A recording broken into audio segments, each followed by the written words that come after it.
PPT दिख रही है सर? हाँ हाँ हाँ सर, दिख रही है।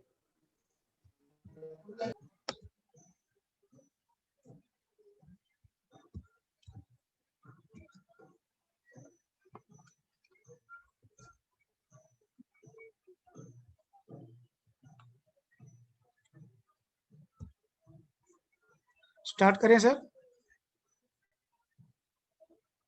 दिखाई दे रही है सर। हाँ, ओके। नमस्कार विद्यार्थी मित्रों। आज हम सभी लोग प्राकृतिक वनस्पतियां एवं वन्य जीव एक समीक्षा पाठ के रूप में लेंगे।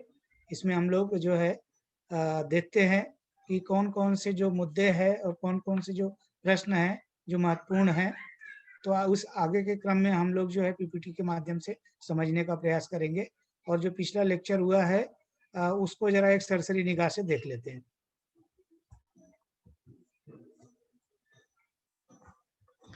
तो विद्यार्थी मित्रों, जैसा कि आप पीपीटी में देख रहे हैं, हम लोगों ने पहले जो है देखा कि ये जो आपको चित्र सामने स्क्रीन पे दिखाई पड़ रहा है, इसको हम लोगों ने कहीं देखा था। इसके आधार पर हम लोगों ने प्रश्न भी पूछा था, फिर आप लोगों ने इसके बारे में जवाब भी दिया था। तो अभी जैसे ये महोगनी है, पाव ब्राजील है, रबर है। अभी छाया चित्र में दर्शाई गई वनस्पतियों के नाम बताइए। आपने यह वनस्पतियां कहाँ देखी? फिर हम लोगों ने ये देखा था कि जो भू आकृति है, प्रमुख वनस्पतियां एवं प्राणी ब्राजील, और उसके बाद जो है जिसमें हम लोगों ने गुयाना उच्च भूमि और अमेजन नदी का मैदान, फिर उसके बाद पेराग्वे पराना नदी का मैदान, ब्राजील की उच्च भूमि, जिसमें जो है जिसमें हम लोगों ने 0 मीटर से लेकर 2000 मीटर की जो ऊंचाई है, वहाँ पे कौन से प्रकार के वन पाए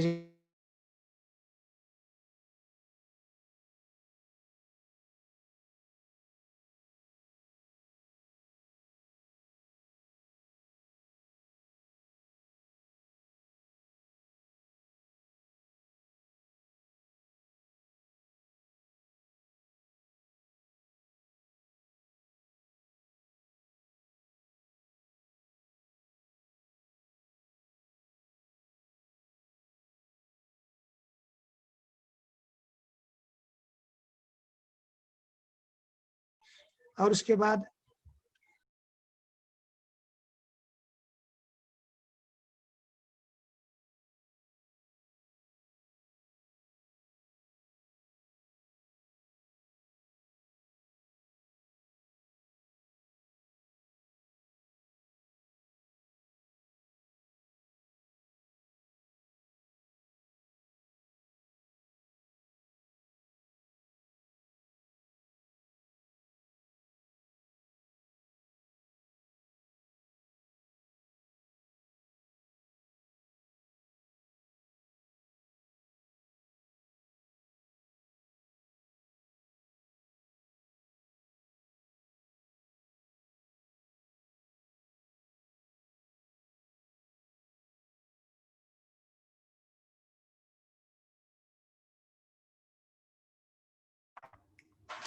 हेलो संजय सर।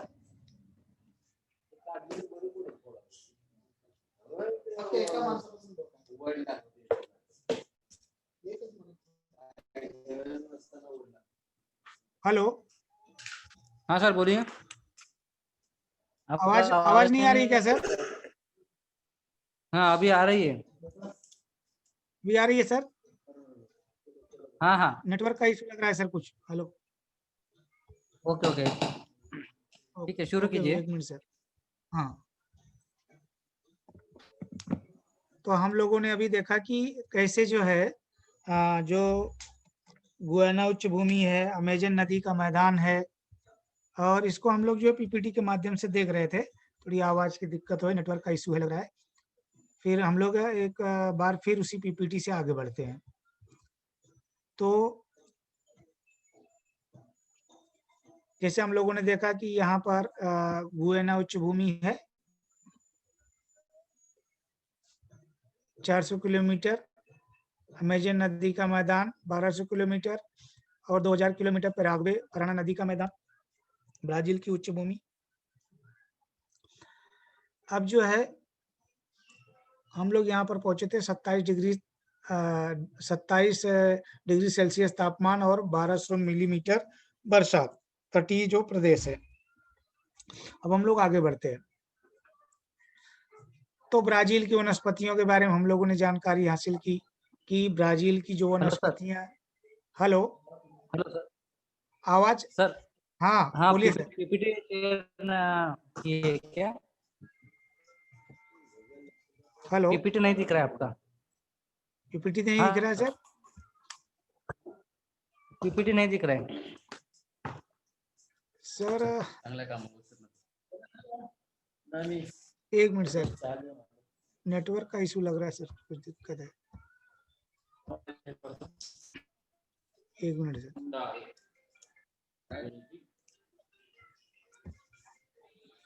अभी दिख रही है क्या पीपीटी सर?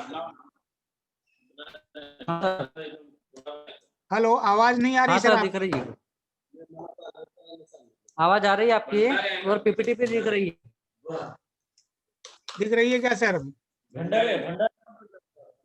हाँ सर चालू कीजिए। हाँ तो ब्राजील की जो वनस्पतियां जिसमें जो है ब्राजील के वनों में विश्व की सर्वाधिक वनस्पतियां प्रजातियां पाई जाती हैं। यहाँ के वनों में रबड़, महोगनी, शीशम आदि वृक्ष तथा ऑर्किड व अनेक प्रकार की प्रजातियां दिखाई देती हैं। इसको हम लोगों ने देखा। अब ब्राजील में नीचे दी गई वनस्पतियां पाई जाती हैं, कौन सी वनस्पतियां हैं इसको हम लोग देखते हैं।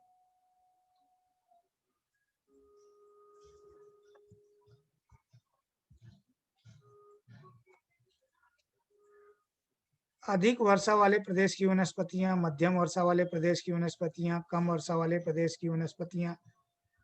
जरा हम इसको जल्दी जल्दी, क्योंकि ये लेक्चर हो चुका है, उसको हम लोगों ने इस तरह से देखा था कि जो विषुवत रेखा के समीप वाले जो प्रदेश हैं वहाँ की कालावधि, वर्षा की कालावधि और मात्रा अधिक होती है। वृक्षों का घनत्व अधिक, सदाबहार वन, सदाबहार वर्षा वनों के जो है विश्व के फेफड़े के रूप में जाना जाता है। फिर मध्यम वर्षा वाले प्रदेश की वनस्पतियां, कम वर्षा वाले प्रदेश की वनस्पतियां, इसमें जो है वर्षा की मात्रा या कालावधि कम होने के कारण वनस्पतियों का जीवन काल कम होता है। फिर जो है कम वर्षा वाले जो प्रदेश की वनस्पतियां हैं वो वनों के स्थान पर विभिन्न प्रकार की घासें, झाड़ियां, कटीली तथा शुष्क वनस्पतियां। फिर भारत की वनस्पतियों के बारे में हम लोगों ने जाना। यहाँ पर आप देखेंगे कि सदाबहार जो वन है, पर्णपाती वन, कटीले वन, हिमालय के वन, समुद्र तट के वन, इसको हम लोग जो है मैप में किस प्रकार से दर्शाया गया है, किस तरह से आपको दर्शाना है जब आपको दर्शाने के लिए पूछा जाएगा। तो ये जो देखिए कलर यहाँ पर सदाबहार वन के क्षेत्र हैं, ये है पर्णपाती वन का क्षेत्र, और ये हिमालय के वन, समुद्र तट के वन, इसको हम लोगों ने देखा था। फिर भारत में वनों के निम्नलिखित प्रकार, जिसमें है सदाबहार, पर्णपाती, कटीली झाड़ियों के वन, समुद्र तट के वन, हिमालय के वन।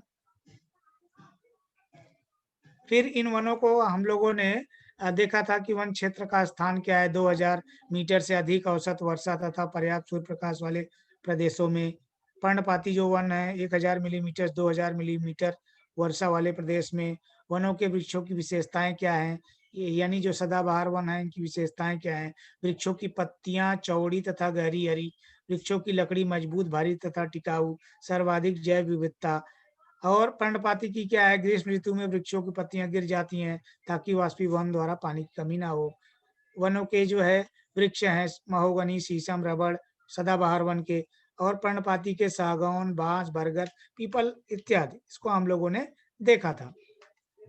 उसी प्रकार से वनों के जो क्षेत्र में हम लोग कटीली झाड़ियों के वन है, समुद्र तट के वन है। चौथा और फिर ये 5वां हिमालय के वन है। इसके बारे में हम लोगों ने जानकारी, इसका क्षेत्र कहाँ है, हिमालय की पर्वत श्रेणियों में। और वनों के वृक्षों की विशेषताएं क्या है, मिश्र वनों में साल के वृक्ष अधिक संख्या में पाए जाते हैं। अधिक ऊंचाई वाले प्रदेश में मौसमी फल फूल वाले वन पाए जाते हैं। मध्यम ऊंचाई के प्रदेश में सनोवर, देवदार इनके जो है वृक्ष मिलते हैं।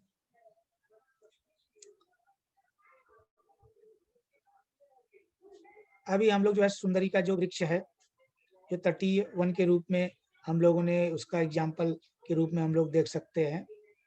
खैर का वृक्ष, आर्किड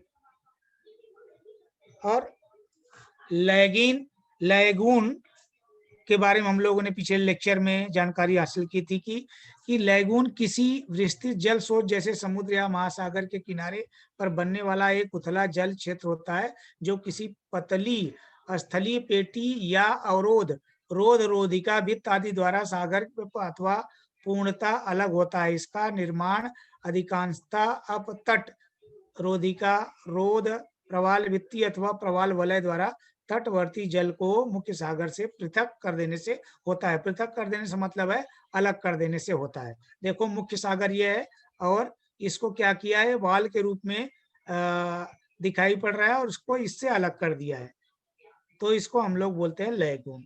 ठीक है,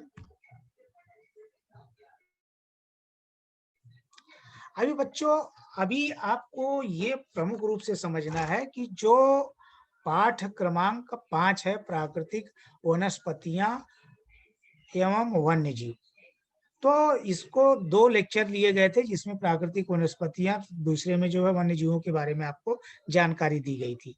तो बच्चों इस जो है पाठ से आपको बोर्ड का जो पेपर होता है उसमें जो 1 से लेकर 7 प्रश्न पूछे जाते हैं, तो यहाँ पर मैं आपको दे रहा हूं कि संभाव्य की संभावना ज्यादा कौन से प्रश्न के रहती है कि जो बोर्ड का पहला प्रश्न है, प्रश्न क्रमांक 1 में, उसमें पाठ क्रमांक 5 से कौन सा प्रश्न पूछा जा सकता है। तो जैसे एक है कि प्रश्न, बोर्ड का जो प्रश्न क्रमांक 1 है जिसमें है सही विकल्प चुनिए।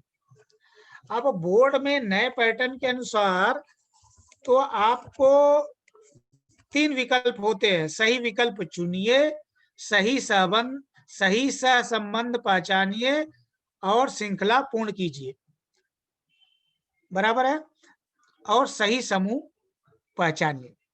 ये 3 प्रकार में से पाठ क्रमांक 5 में से प्रश्न क्रमांक 1 में ये ज्यादा पूछने की संभावना बनती है। सही विकल्प चुनिए। अब सही विकल्प चुनिए, तो इसमें हम लोग आगे स्लाइड में देख लेते हैं कि सही विकल्प चुनिए। जैसे भारत के डैश राज्य में कटीली झाड़ियों के वन पाए जाते हैं।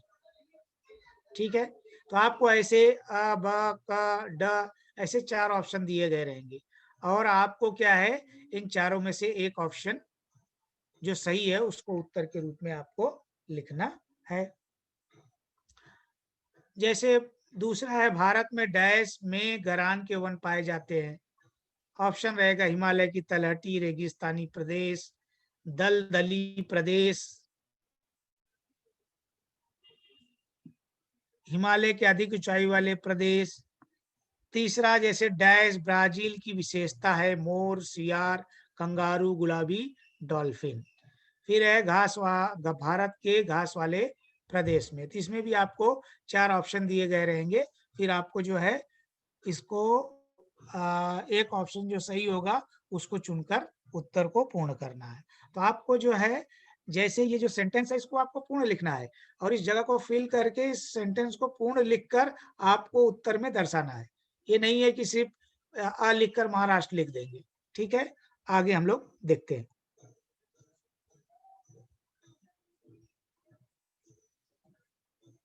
अभी है आपको ये जानकारी अभी मिली होगी कि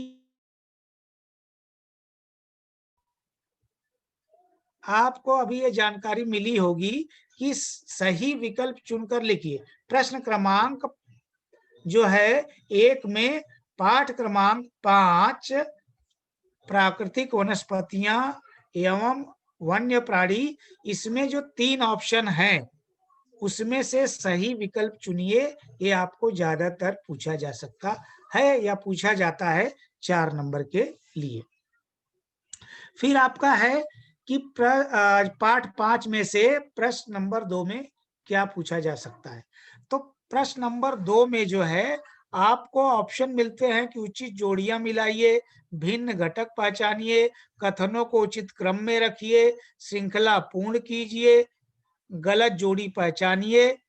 तो आपको कुल मिला जुलाकर 5 ऑप्शन आते हैं, लेकिन आपको पाठ 5 में से यहाँ पर एक वाक्य में उत्तर लिखिए या फिर नाम लिखिए या फिर कथन के आधार पर प्रकार पहचानिए।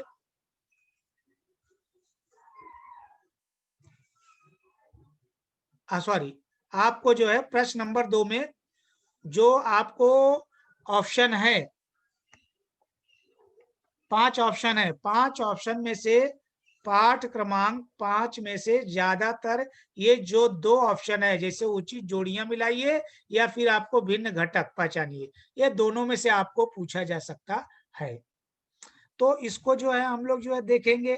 तो आपको एक उदाहरण देखते हैं।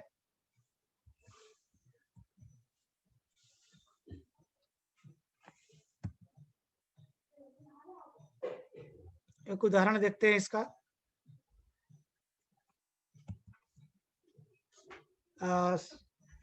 स्लाइड थोड़ा सा आगे।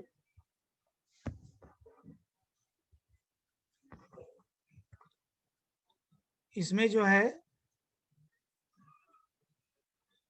उचित जोड़ियां मिलाइए, आपको ये 4 नंबर के लिए पूछा जाता है। ये प्रश्न क्रमांक 2 में पूछा जाता है। ये 3 जो है थोड़ा बाय मिस्टेक हो आ गया है।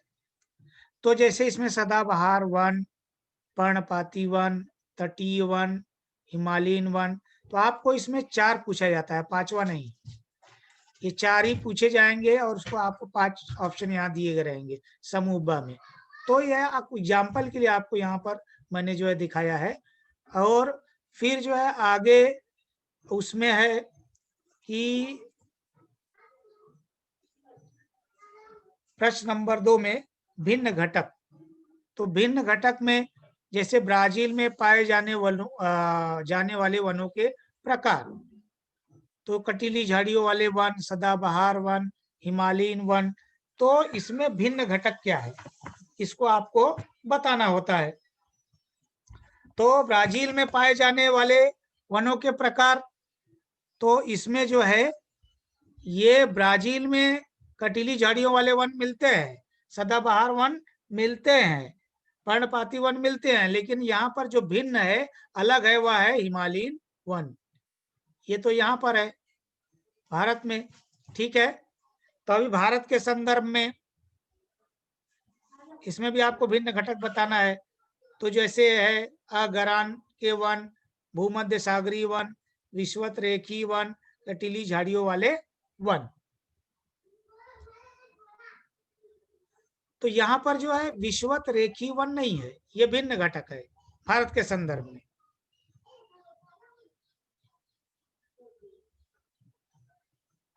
अब तीसरा है ब्राजील में पाए जाने वाले वन्य प्राणी। तो एनाकोंडा, तामिरीन,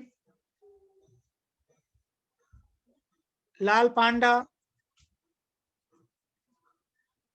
सिंह। तो ब्राजील में जो पाए जाने वाले वन्य प्राणी है, उसमें जो है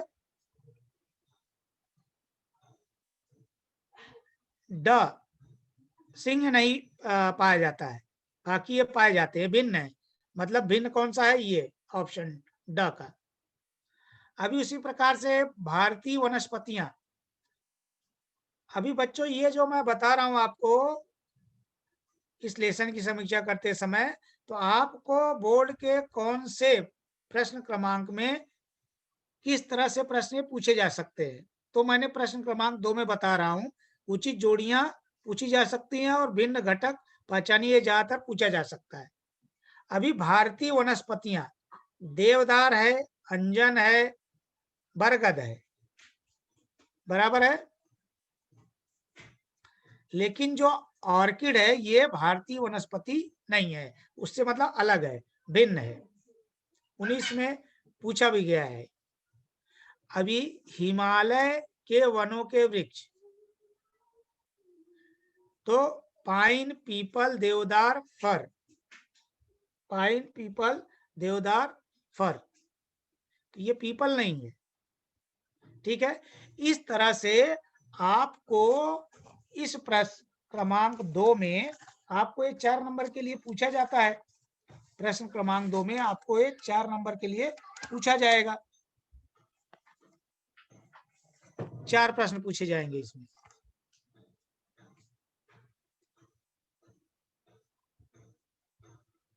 अब फिर आपका आता है प्रश्न क्रमांक 3।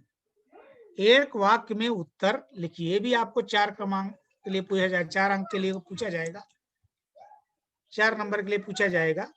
तो प्रश्न क्रमांक 3 में जैसे ऑप्शन है कि एक वाक्य में उत्तर लिखिए, नाम लिखिए, सही अथवा गलत बताइए, कथनों के आधार पर प्रकार पहचानिए, अंतर स्पष्ट कीजिए, टिप्पणी लिखिए। इसमें आपको 6 ऑप्शन होते हैं, लेकिन प्रश्न क्रमांक 5 में ज्यादातर एक वाक्य में उत्तर लिखिए, 4 नंबर के लिए पूछा जा सकता है, या फिर नाम लिखिए, 4 नंबर के लिए पूछा जा सकता है, या फिर कथन के आधार पर प्रकार पहचानिए, ये पूछा जा सकता है, या फिर आपको अंतर स्पष्ट कीजिए, या फिर टिप्पणी लिखिए।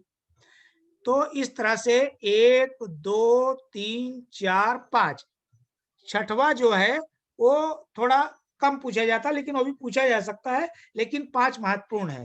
तो ये बोर्ड की जो परीक्षा है उसमें प्रश्न क्रमांक 3 के दृष्टिकोण से अगर देखेंगे तो ये काफी जो है महत्वपूर्ण पाठ है, जिसमें एक वाक्य में उत्तर लिखिए आपको पूछा जा सकता है। तो आपको जो है एक वाक्य में उत्तर कैसे लिखना है, या फिर आपको क्या पूछा जा सकता है पाठ क्रमांक 5 से। तो ब्राजील के किस प्रदेश के अधिकांश भाग में वर्षा होती है? तो ब्राजील में विषुवत रेखा के समीप वाले प्रदेश के अधिकांश भाग में वर्ष भर वर्षा होती है।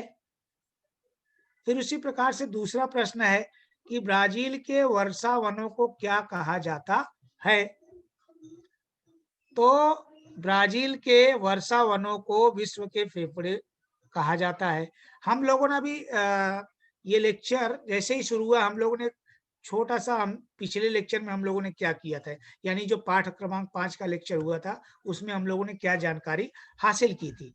तो उसमें जानकारी हम लोगों ने हासिल की थी कि ब्राजील के वर्षा वनों को क्या कहा जाता है। तो उनको क्या कहा जाता है? विश्व के फेफड़े कहा जाता है। ऑक्सीजन छोड़ते हैं भाई पेड़ पौधे, वन जो है। अभी भारत का राष्ट्रीय प्राणी कौन है? तो भारत का राष्ट्रीय प्राणी कौन है? बाघ है। उसी प्रकार से भारत का पश्चिम बंगाल राज्य किस प्राणी के लिए प्रसिद्ध है? तो पश्चिम बंगाल किसके लिए प्रसिद्ध है? वो जो है प्रसिद्ध है बाघ के लिए, बराबर है। तो अभी जो प्रश्न क्रमांक 3 है जिसमें हम एक वाक्य का उत्तर कर रहे हैं, ये भी 4 नंबर के लिए ही आता है। ये 4 ही प्रश्न आएंगे इसमें, 1, 2, 3, 4। ये आपको एग्जाम्पल के लिए दिया गया, इसलिए ज्यादा दिया है, दिखाने के लिए क्या क्या प्रश्न पूछे जा सकते हैं। लेकिन बोर्ड की परीक्षा में जब आपको एक वाक्य में उत्तर लिखना होगा तो आपको जो है 4 ही प्रश्न के उत्तर आपको लिखने हैं, उससे ज्यादा नहीं। अभी नेक्स्ट देखिए, बाघ और सिंह इन दोनों प्राणियों के अधिवास वाला विश्व का एक मात्र देश कौन सा है? तो एकमात्र देश कौन सा है? बाघ और सिंह इन दोनों प्राणियों के अधिवास वाला विश्व का एकमात्र देश भारत है। तो इस तरह से आपको पाठ क्रमांक 5 से प्रश्न क्रमांक 3 में ये प्रश्न पूछा जा सकता है, ठीक है। अब नाम लिखिए, उसी में जो है ऑप्शन है कि नाम लिखिए। आपको प्रश्न क्रमांक 3 में पूछा जाएगा कि नाम लिखिए। तो नाम लिखते समय क्या है कि भारत के सदाबहार जो वन है उसमें जो है कौन सी वनस्पतियां पाई जाती हैं? महोगनी है, शीशम, रबड़, चंदन इत्यादि। आपको नाम लिखना है उनका, वनस्पतियों के। फिर भारत के पर्णपाती वनों में पाई जाने वाली वनस्पतियां, तो आपको उत्तर इसी तरह से लिखना है कि 1 सागौन, 2 बांस, 3 बरगद, चौथा नंबर क्या है? पीपल इत्यादि जो है वनस्पतियां पाई जाती हैं, जिसको पर्णपाती वन कहते हैं। उसमें ये वनस्पतियां मिलती हैं, सागौन, बांस, बरगद, पीपल इत्यादि। अभी जो है भारत के कटीली झाड़ियों वाले वनों में पाई जाने वाली वनस्पतियां कौन सी है? तो नाम लिखना है आपको। ऊपर देखो हेडलाइन लिखना है, लिखा है कि नाम लिखिए, और हर एक के लिए आपको कितना अंक मिलेगा? 1 अंक। 4 पूछे जाएंगे और आपको हर एक का 1 अंक है।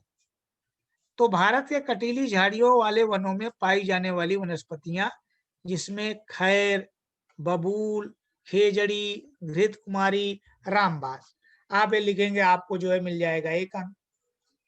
फिर है कि हिमालय के मध्यम ऊंचाई वाले प्रदेश के वनों में पाई जाने वाली वनस्पतियां, तो सनोबर है, देवदार है, सरो है, स्प्रूस है। ये जो है मध्यम ऊंचाई वाला जो क्षेत्र है हिमालय का, वहां पर ये वनस्पतियां पाई जाती है। तो उनका नाम लिखना है। हेडलाइन ही है कि नाम लिखिए, और इस तरह से 4 प्रश्नों को आप करेंगे तो आपको 4 नंबर मिल जाएंगे।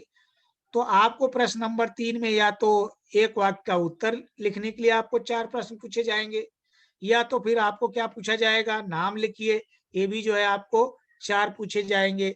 ठीक है, अभी हम लोग देखते हैं कि कथन के आधार पर प्रकार पहचानिए। अब देखिए प्रश्न क्रमांक 3 में आपको पहला क्या हो गया? एक वाक्य में उत्तर लिखिए।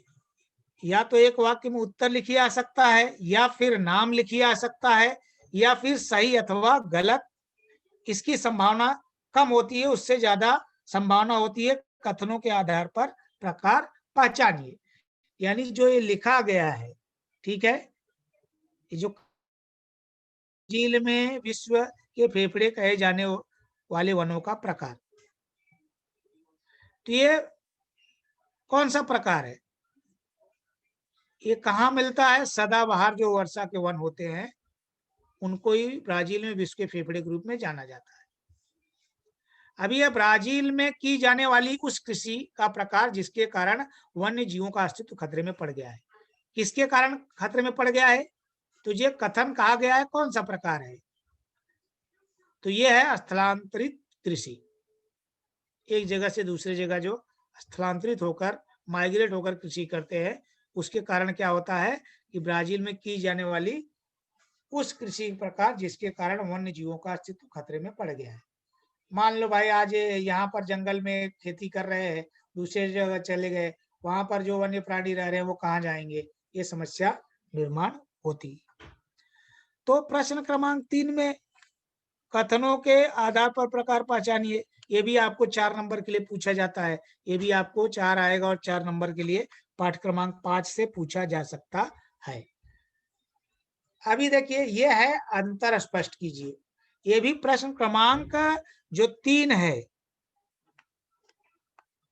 उसमें 6 ऑप्शन बोर्ड में रहते हैं, लेकिन उसमें से जो है आपको एक ही पूछा जाएगा।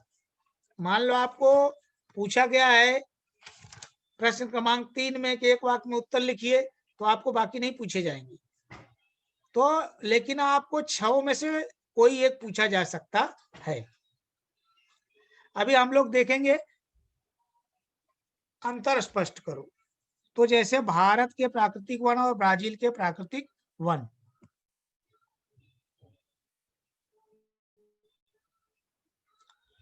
तो भारत के प्राकृतिक वन और ब्राजील के प्राकृतिक वन में क्या अंतर है, इसको आपको पॉइंट में बताना है। ये याद रखना बच्चों। यानी आपको भूगोल में वैसे सभी प्रश्नों का उत्तर पॉइंट में ही लिखना है, 1 2 3 कोई भी प्रश्न हो। ठीक है, आप यहाँ पर भी देख रहे हैं। तो भारत के प्राकृतिक वन क्या है कि भारत का स्थान विषुवत रेखा से दूर है, इसके कारण भारत में घने उष्ण कटिबंधीय सदाबहार वर्षा वन नहीं पाए जाते हैं। लेकिन ब्राजील में विषुवत रेखा के समीप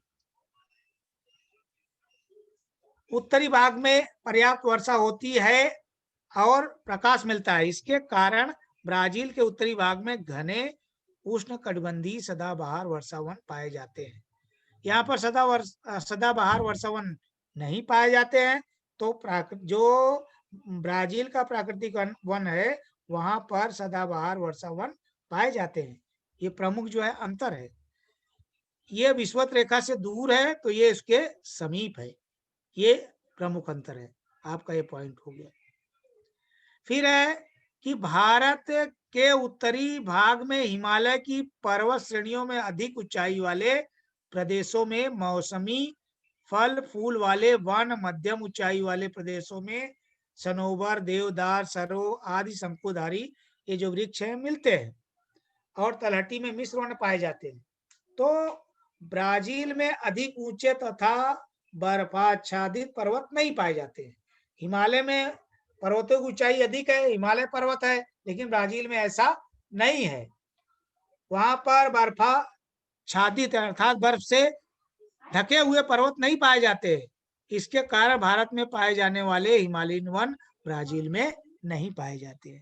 ये जो है प्रमुख अंतर है। ठीक है, ये जो है प्रमुख अंतर है। अभी हम लोग जो है आगे बढ़ते हैं।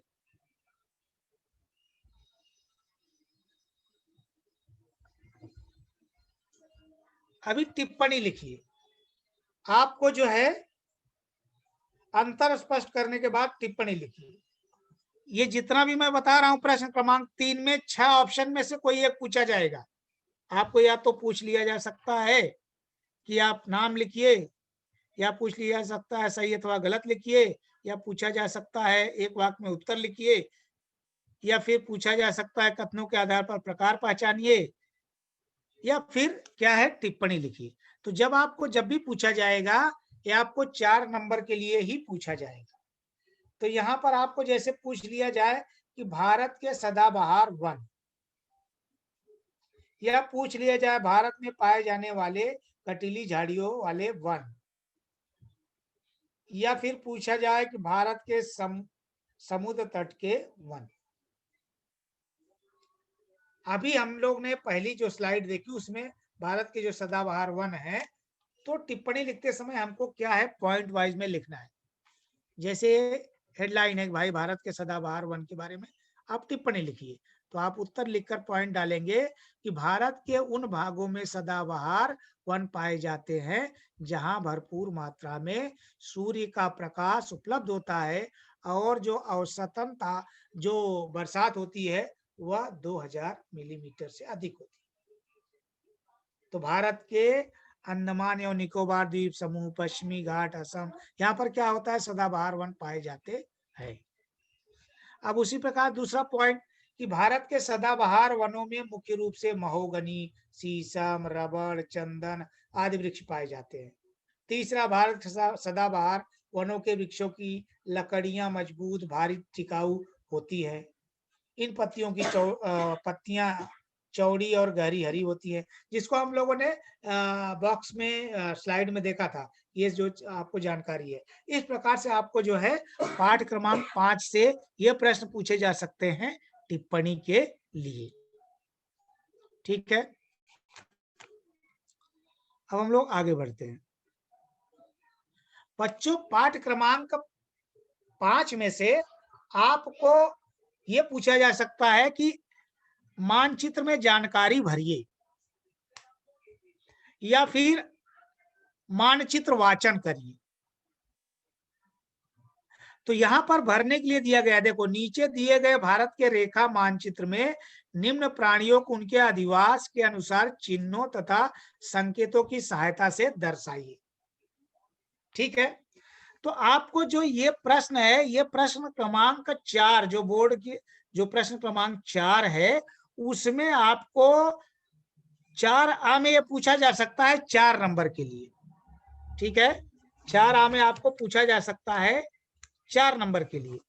अब आपको 6 प्रश्न दिए गए रहेंगे। यहाँ पर मैंने आपको जो है जानकारी देने के लिए, प्रश्नों की संख्या अधिक है लेकिन बोर्ड में आपको 6 प्रश्न दिए गए रहेंगे। जैसे मान लीजिए आपको यहाँ तक दिए गए रहेंगे, 1 से लेकर 1 2 3 4 5 6 प्रश्न दिए गए रहेंगे, जिसमें से आपको 4 चीजें दिखानी है, यानी 4 जो है तथ्यों को आपको दर्शाना है। तो ये आपका प्रश्न हुआ, लेकिन आपको करना क्या है कि जब आपको दर्शाना है तो भारत या ब्राजील का जो भी आपको उसके ऊपर आधारित प्रश्न आएगा, तो आपको यहाँ पर ये सूची बहुत महत्वपूर्ण है। आप यहाँ पर ना जो चीजें पूछी गई है, जो भी चीजें दर्शा रहे हो, वो सूची में आप उनको संकेत जो है आपको दिखाना है। तो ये सूची जरूरी है, बिना सूची के अपूर्ण है ये उत्तर। ठीक है, तभी देखिए जैसे बंगाल का बाग कहाँ मिलता है, मालढोक जो है, देखिए यहाँ पर ये महाराष्ट्र है, ये कर्नाटक है, बराबर है। कहाँ कहाँ मिलता है? रिडले कछुआ, यहाँ पर देखिए उड़ीसा का जो तट है, रिडले कछुआ। सिंह को देखिए, अभी ये जो गुजरात है यहाँ पर जो है सिंह, और जो टाइगर है, बाघ है, यहाँ पर देखिए पश्चिम बंगाल। इसके अलावा देखिए यहाँ पर उत्तर प्रदेश और जो उत्तराखंड,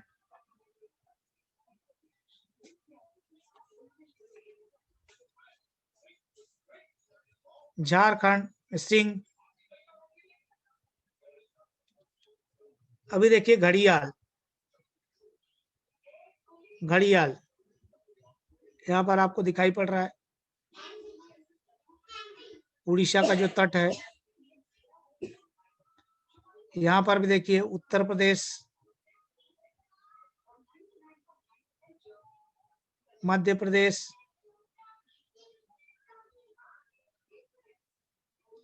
एक सींग वाला गेंडा आपको महत्वपूर्ण है, पूछा जाता है। देखो असम,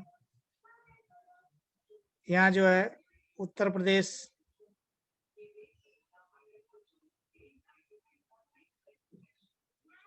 बारासिंगा देखिए उत्तर प्रदेश में आपको दिखाई पड़ रहा है।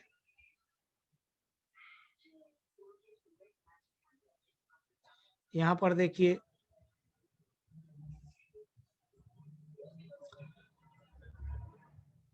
उसके बाद नीलगिरी, ताहिर बकरी,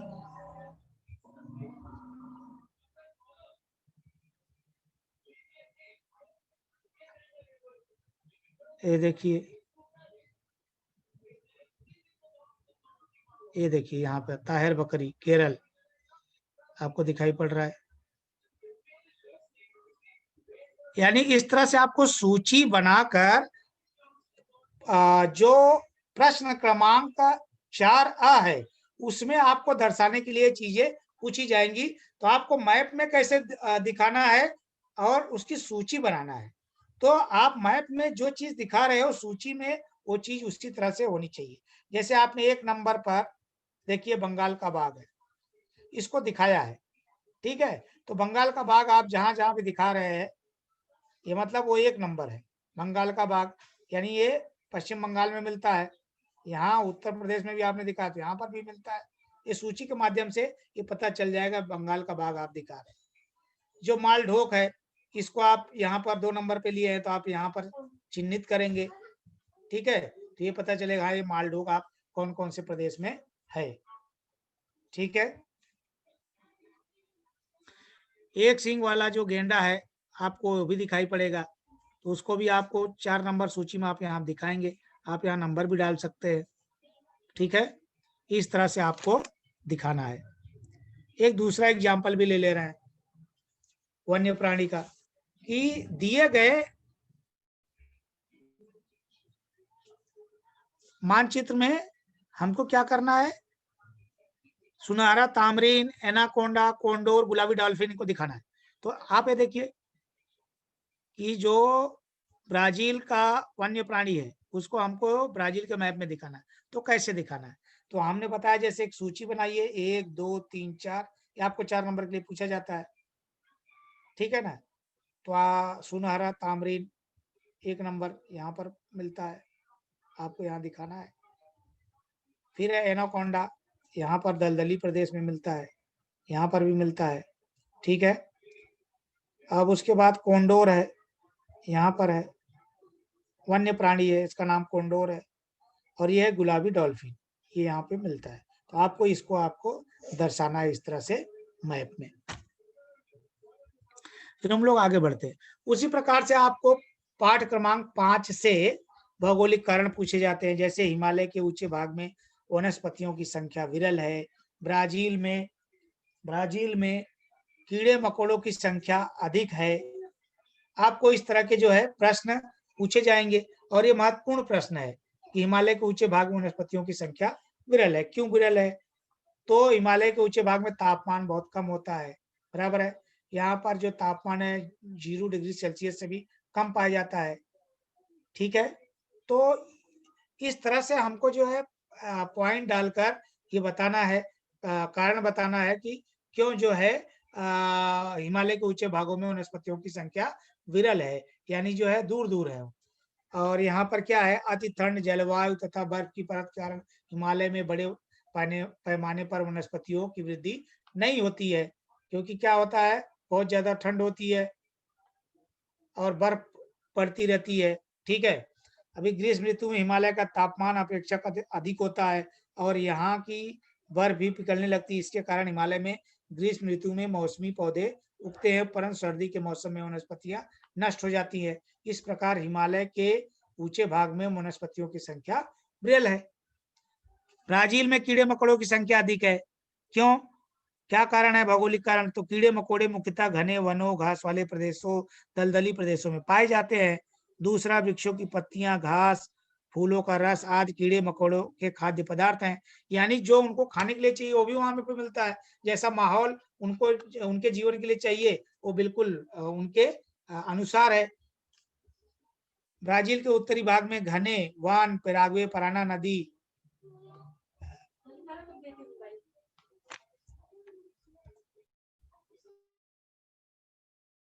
प्रदेश में अधिक पाई जाती है। जो है प्रश्न नंबर 7 में से जो पाठ क्रमांक 5 से पूछा जाता है वह जो है महत्वपूर्ण प्रश्न है कि ब्राजील एवं भारत को कौन सी पर्यावरणीय समस्याओं का सामना करना पड़ रहा है, ठीक है। तो इसको जो है स्पष्ट कीजिए या विस्तार से लिखिए, दोनों में पूछा जाता है। तो ब्राजील और भारत को जो समस्याएं हैं, पर्यावरण समस्याओं का पड़ रहा है, जिसमें बढ़ती संख्या के आवास, ईंधन तथा स्थलांतरित कृषि किए दोनों देशों में बड़े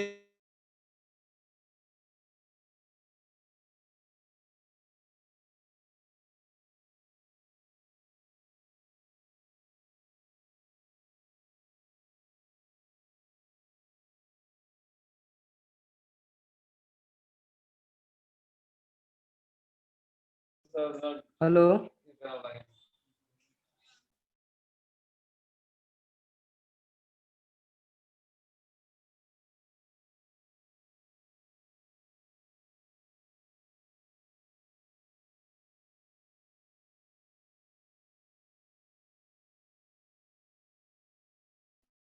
हेलो।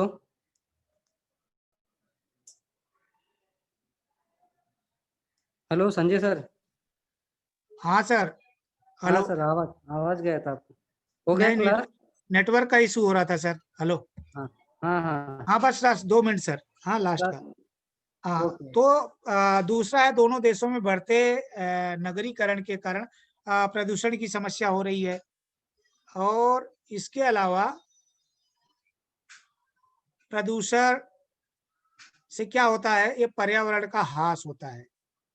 तो देशों की जो विभिन्न प्रकार की प्रजातियां है, जो वन्य प्राणी है, उनका पशु पक्षी है, उनका अस्तित्व भी खतरे में पड़ गया है। तो इस प्रकार से बच्चों, ये जो पाठ है 5वां, जिसको हम लोगों ने अभी देखा और उसके बारे में हम लोगों ने जानकारी हासिल की। स्लाइड दिख रही है सर?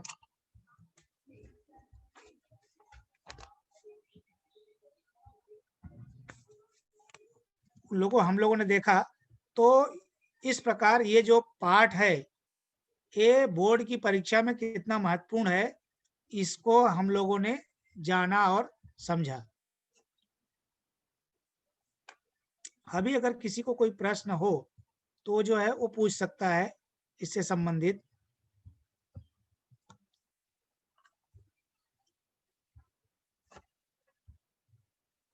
आवाज जा रही है सर? हाँ हाँ सर। हाँ, बोलिए सर, हो गया। किसी किसी को कुछ प्रश्न पूछना है तो पूछ सकते हैं सर। ओके। हेलो, किसी बच्चे को प्रश्न है?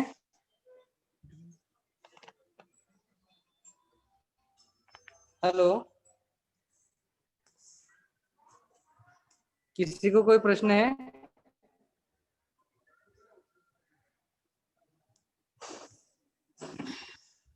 हाँ, अंकिता यादव, अंकिता यादव,